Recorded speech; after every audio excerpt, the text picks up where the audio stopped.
Merci, Madame la Présidente.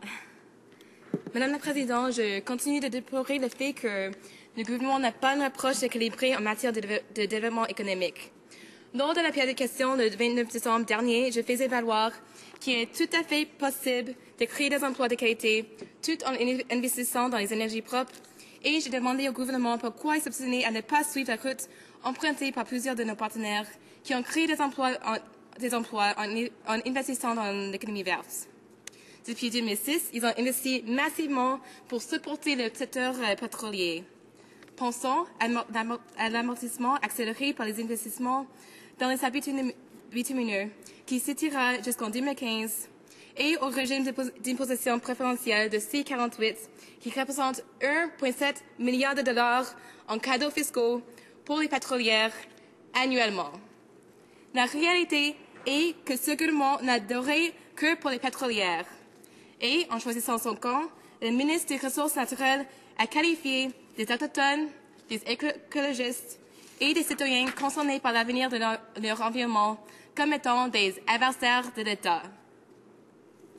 La révision statutaire de la loi sur l'évaluation environnementale est un autre exemple où le gouvernement a raté sa chance de mieux concilier le développement économique et protection de l'environnement.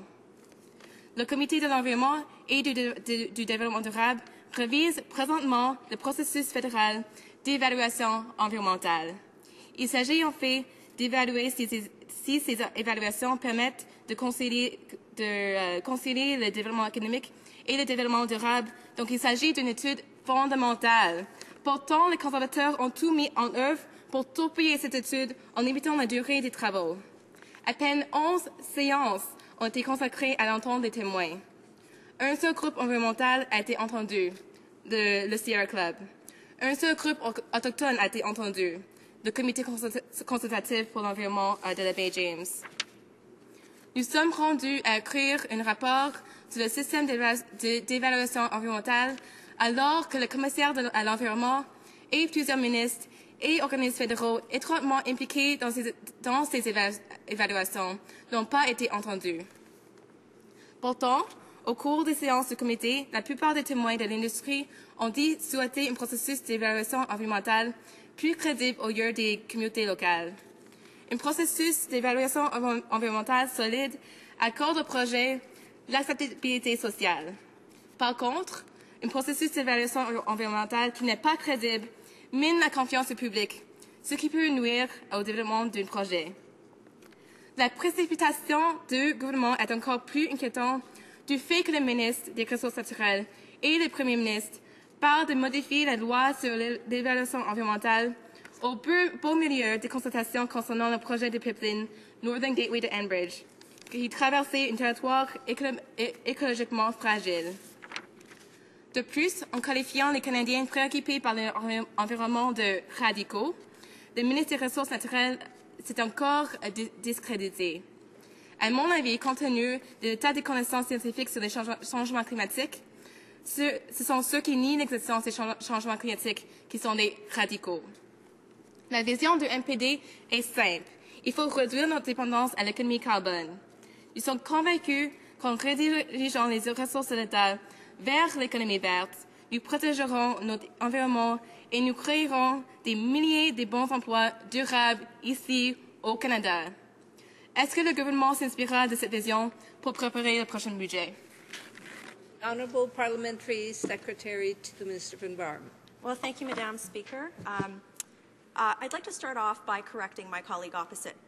We refer to the abundant natural resources in our country that she's referring to as the oil sands, not the tar sands. And I encourage her to come and talk to the hundreds of thousands of people who are employed in this energy sector who do not believe in denigrating our country and our energy sector. That's point number one. I also encourage her to talk to her constituents who are the beneficiaries of social programs who are supported by Canada's energy sector. So 2 points for her to follow up on.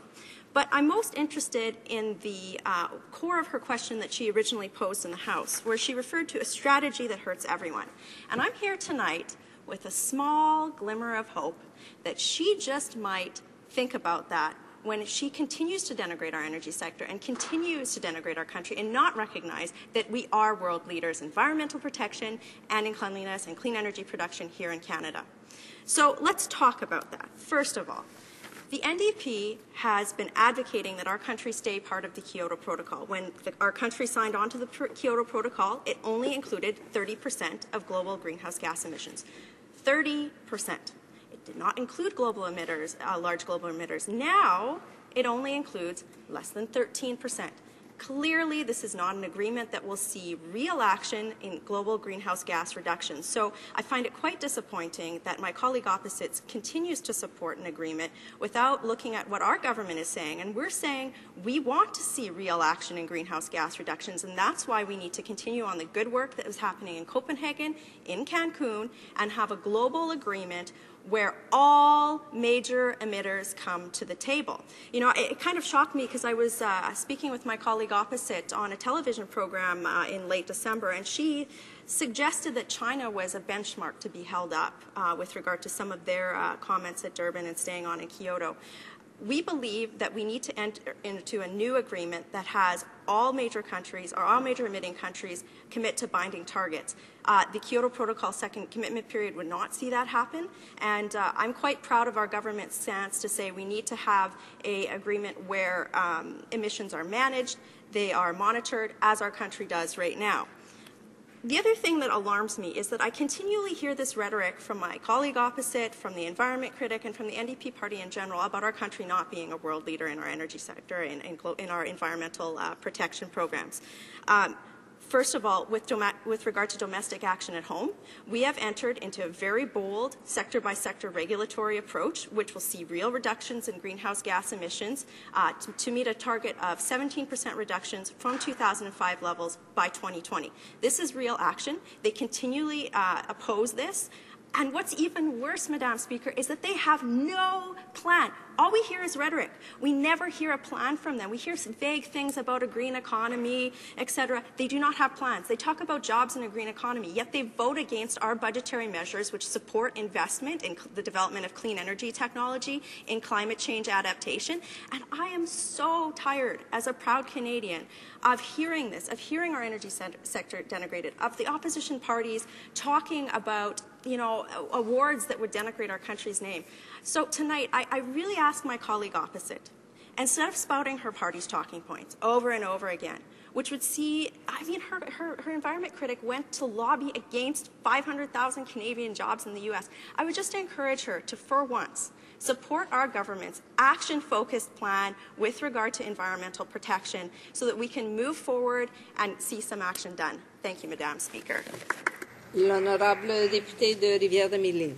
Thank you, Madam Speaker. Now, it's obvious that the honourable member opposite hasn't done her homework because she still doesn't realize that the Conservative policy towards concerning the oil sands is bad for Canadian jobs, and they're missing an incredible opportunity to invest in a green economy which would create jobs within Canadian borders, at home, local jobs that tend to be better paying, tend to be very well-paying jobs. Now, we only need to look at the case of the Northern Gateway to see how conservative policy is flawed.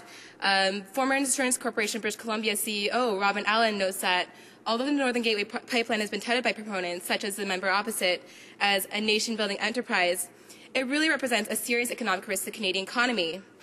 Now, Allen's study of the effects of the project show that it results in an oil price shock to the economy, resulting in businesses being downsized, resulting in jobs being lost, and resulting in inflation. And moreover, it would boost crude oil prices to $2 to $3 per barrel annually over the next 30 years. And this is something that's been confirmed, in fact, by the proponent, Enbridge. So, Madam Speaker, when will this government learn to take Canadian jobs seriously and invest in green jobs in the green economy?